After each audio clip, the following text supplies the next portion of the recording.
मैं बता रहा हूँ कि मैं अपनी लाइफ में कभी कंसिस्टेंट नहीं था किसी चीज का। 10 दिन करी, 20 दिन करी, छोड़ देता। 10 दिन 20 दिन तो मैं बहुत ज्यादा बता रहा हूँ। Consistency is the key to success. ये हमें बचपन से बताता हर कोई है, लेकिन कंसिस्टेंट बनना कैसे है मुझे नहीं लगता हमें किसी ने बताया है। मैंने इस चीज पर पूरी रिसर्च की है और मुझे लगभग 10 पॉइंट्स ऐसे मिले हैं जिन पर अगर हम काम करें तो हम कंसिस्टेंट बन सकते हैं। इन्हें मैंने अपने ऊपर इंप्लीमेंट किया है, मुझे रिजल्ट मिल रहे हैं। ये जो 10 पॉइंट्स हैं ये आप इंडिविजुअली इनमें से 2-3 पॉइंट्स को भी अगर यूज करेंगे तो भी आपको अच्छे रिजल्ट मिलेंगे।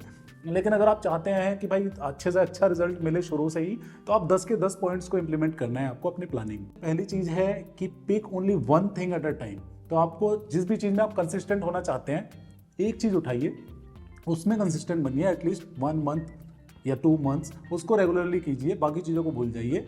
जब आप 1 महीने 2 महीने कर लेते हैं तो वो आपकी हैबिट टाइप में हो जाएगी, तो आप दूसरी चीज़ों को उठा सकते हैं। फिर एक चीज़ दूसरी चीज़ में कंसिस्टेंट बनिए। इस तरह से एक एक चीज़ को कीजिए। अगर आप बहुत सारी चीज़ों को एक साथ करेंगे तो एक भी नहीं कर पाएंगे। दूसरी चीज़ ये है कि आपको छोटे से शुरुआत करनी है। हम सोचते हैं कि बड़े बड़े स्टेप एक साथ ले लें, ऐसा नहीं करना। आपको जो भी चीज़ में आप कंसिस्टेंट होना चाहते हैं उसको शुरू में बहुत बहुत कम टाइम के लिए कीजिए, 2 मिनट के लिए, 5 मिनट के लिए मैक्सिमम।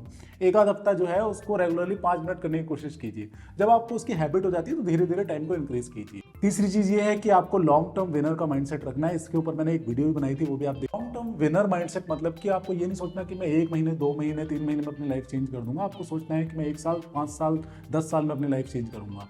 अगर आप ऐसा करेंगे तो आपके ऊपर से प्रेशर हट जाएगा और आप जो है लॉन्ग टर्म के लिए कमिट कर पाएंगे। चौथी चीज़ ये है कि आपको जो भी आप करना चाहते हैं उसके लिए आपका क्लियर क्यों, क्या, कैसे जो है वो डिसाइड करना है। इसका मतलब कि आप क्या करना चाहते हैं, आपका जो गोल है स्पेसिफिक वो क्या है। दूसरी चीज़ क्यों करना चाहते हैं, ये भी इंपॉर्टेंट है। मतलब आप जो करना चाहते हैं, जो आपका गोल है, लेट सपोज आप 10 किलो वेट कम करना चाहते हैं, तो आपको यही पता होना चाहिए क्यों करना चाहते हैं। क्योंकि क्या हुआ कि डाउन द लाइन आपको जो है डिमोटिवेशन होने लगेगा। तो ये जो क्यों है ना, ये जो वाई है, ये बहुत इंपॉर्टेंट होता है। मैं अगर जिस भी चीज़ में कंसिस्टेंट रहता हूँ, अगर मुझे कभी भी डिमोटिवेशन आता है तो मैं एकदम से अपने आप को याद दिला देता हूँ कि मैं क्यों करना चाहता हूँ, और वो एकदम से जो मेरी एनर्जी है वो रिस्टोर हो जाती है। तो आपको क्या करना है ये तो आपको नॉर्मली पता ही रहता है, पर उसको क्लियर कीजिए, स्पेसिफिक कीजिए।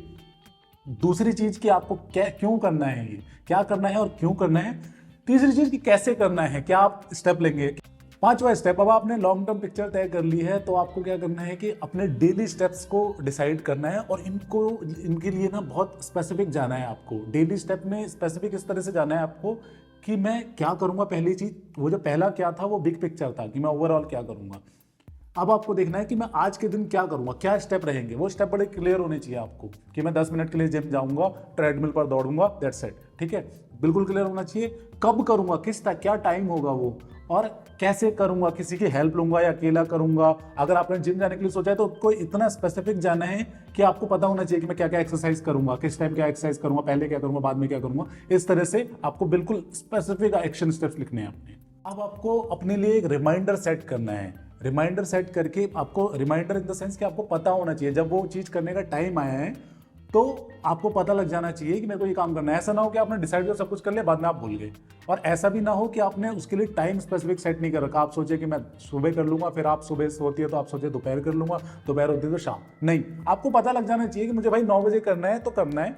अगर मैंने नहीं किया तो मैं हार गया, मैंने कर लिया तो जीत गया। स्पेसिफिक होना चाहिए। तो वो ऐसा ना हो कि आप प्रोक्रेस्टिनेशन के चक्कर में बैड भी फील कर रहे हैं और आप जो है वो टास्क भी नहीं हो पा रही। तो आपको स्पेसिफिक टाइम डिसाइड करके उसके लिए अलार्म लगाना है या कुछ ऐसा मैकेनिज्म बनाना है जिससे आपको याद आ जाए कि मुझे ये चीज करनी है। अगर याद नहीं आएगा तो बहुत कम चांसेस रहेंगे कि आप वो करें। सातवीं चीज ये है कि जो भी काम आप करना चाहते हैं उनको अपने लिए बहुत आसान बना दीजिए। अगर मैं जिम का एग्जाम्पल लूँ तो ये होना चाहिए कि आपको पहले से क्लियर होना चाहिए कि कौन से शूज आप पहनेंगे, कौन सा ट्राउजर आप पहनेंगे, कौन सी टी शर्ट आप पहनेंगे। जिम आप कैसे जाएंगे, आप पैदल जाएंगे या फिर आप अपनी गाड़ी से जाएंगे।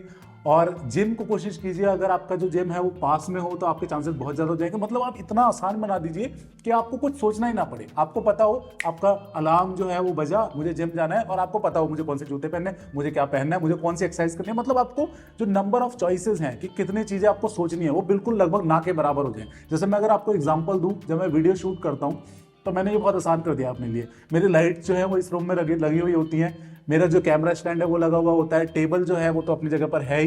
तो सारी की सारी चीज़ें अपनी जगह पर होती हैं। स्क्रिप्ट में पहले से अपना जो पॉइंट्स है वो लिख कर रखता हूँ ताकि जब मैं आऊँ तो बस मैं बैठूँ और वीडियो शूट कर दूँ, मुझे ज़्यादा सोचना ना पड़े। तो ऐसे ही आपको जो है जितनी आसान कर देंगे अपने डेली एक्शन स्टेप्स, उतना ही ज़्यादा चांसेस रहेंगे कि आप उन्हें करें। आठवां बहुत इंपॉर्टेंट है, वो ये है कि आपको जो भी एक्शन स्टेप्स आपने लेने हैं, जो अब आपने लिए, तो उसके बाद आपको अपने आप को इंस्टेंट ग्रेटिफिकेशन, इंस्टेंट रिवॉर्ड देना है। मतलब कि आपको कुछ ना कुछ ऐसी पॉजिटिव फीलिंग आनी चाहिए उसको अचीव करके, जैसे आपने आज में कुछ प्राप्त कर लिया, आपने कुछ अचीव कर लिया आज। क्योंकि क्या होता है, हम जो चीज़ करना चाहते हैं उसका रिजल्ट हमें बहुत बाद में मिलना होता है और आज हम उसके लिए बैड फील कर रहे हैं। तो इसलिए जो है वो इंपॉर्टेंट है कि हम उसको आज इंजॉयबल बना लें। इसके लिए आप चेकलिस्ट यूज़ कर सकते हैं, मतलब कि आप जो एक्शन स्टेप्स लेते हैं आप लिख लीजिए कि आपने जो है 10 मिनट एक्सरसाइज करनी है। जब आपने वो कर ली तो आप उस पर टिक लगा सकते हैं। डिजिटल ज़माना है तो आप एक हैबिट ट्रैकर करके ऐप है, वो आप डाउनलोड कर सकते हैं। मैंने भी डाउनलोड की हुई है। उसमें आपको सिर्फ अपना जो है वो काम लिखना है कि मुझे एक्सरसाइज करनी है, लेट सपोज, या मुझे पढ़ाई करनी है, और वो जो है वो आपको याद दिला देगा। और जब आपने कर ली उस पर टिक लगा दीजिए। उससे क्या होता है कि उससे ना बहुत अच्छी फीलिंग आती है कि हमने कुछ अचीव कर लिया। अचीवमेंट की फीलिंग खुद में ही बहुत बड़ी होती है। दूसरी चीज़, आप अपने आप को गोल ही ऐसा दीजिए जो बहुत आसान हो ये देखना कि मैंने अचीव कर लिया। जैसे मैं छोटे छोटे गोल देता हूँ कि आज मुझे इतने किलो का डंबल ट्राई करना है, और जब मैं कर लेता हूँ वो, तो मुझे बहुत अच्छी फीलिंग आती है। तो डेली के भी कुछ गोल्स दीजिए अपने आप को जिनको आप अचीव कर सकें, और जब आप अचीव करेंगे तो वो इंस्टेंट रिवॉर्ड जो है आपको महसूस होगा, फीलिंग ऑफ अचीवमेंट आएगी, जिससे आपको दोबारा वो करने का मन करेगा। मेन है आपको आपका जो गोल है उसको, उसकी जो प्रोग्रेस है उसको भी ट्रैक करना है। मतलब मैंने इसके लिए गूगल शीट बनाई हुई है अपने लिए। अगर फिटनेस का एग्जांपल दूं तो वहाँ पर मैंने अपना पूरा मेजरमेंट लिखा हुआ है, अपना वेट लिखता हूँ मैं हर महीने, मेरे बाइसेप्स का साइज़ क्या है, मेरी कमर का साइज़ क्या है, चेस्ट का साइज़ क्या है, वो सारा मैं लिखता हूँ हर महीने। और मैं फिर जो है मंथ एंड पर दोबारा से चेक करता हूँ और मैं देखता हूँ कि उसमें क्या प्रोग्रेस हुई या नहीं हुई। उस हिसाब से मैं एक्शन स्टेप्स भी चेंज करता हूँ। तो जब आप अपने आप को बदलते हुए देखेंगे ना, अब नॉर्मली हमें जो है वो पता नहीं लगता कि हम कितना प्रोग्रेस कर रहे हैं। लेकिन जब आपके पास रिटर्न में होगा कि भाई पहले इतना था आज इतना है, तो वो मोटिवेशन बहुत ज़्यादा बढ़ जाता है। और अगर आप कोई गलती कर रहे होते हैं और आपको रिजल्ट नहीं मिल रहे होते तो आप चेंजेस भी कर सकते हैं उसमें। Last but not the least, आप जब बैड फील करें, आपको पता है मैं कर ही नहीं सकता, तो भी आप आइए, अपना जितना आपसे होता है वो कीजिए और उसके बाद चले जाइए। इससे क्या होगा कि ये रहेगा कि आप एटलीस्ट कंसिस्टेंट रहे। भले ही आप उस दिन कर नहीं पाए कुछ, लेकिन एटलीस्ट आप आए तो सही, आपने ट्राई तो किया, और ट्राई करने की बहुत बड़ी पावर होती है। और ट्रस्ट में अगर आप ट्राई करेंगे तो चांसेस ये रहेंगे कि आप कर भी लें उस चीज़ को। मैं अगर जिम का एग्जांपल दूं तो जब मुझे फील नहीं होता कि मैं आज अच्छा फील कर रहा हूं, या मैं जा सकता हूं, या मैं वेट उठा सकता हूं, फिर भी मैं जाता हूं और मैं बहुत हल्के हल्के वेट उठाता हूं उस दिन, और ज़्यादातर जो है मुझे फीलिंग आ जाती है बाद में मैं अच्छा कर ही लेता हूं। लेकिन अगर नहीं भी आती फिर भी एटलीस्ट मुझे ये सुकून रहता है कि यार मैं गया तो सही, मेरी कंसिस्टेंसी जो है वो बरकरार रही। That's it. ये थे वो 10 पॉइंट्स जिन पर आप काम करेंगे तो आई एम श्योर कि आप कंसिस्टेंट हो जाएंगे जिस भी चीज़ में आप चाहते हैं। तो hope it helps. Thank you so much for watching. Goodbye, take care.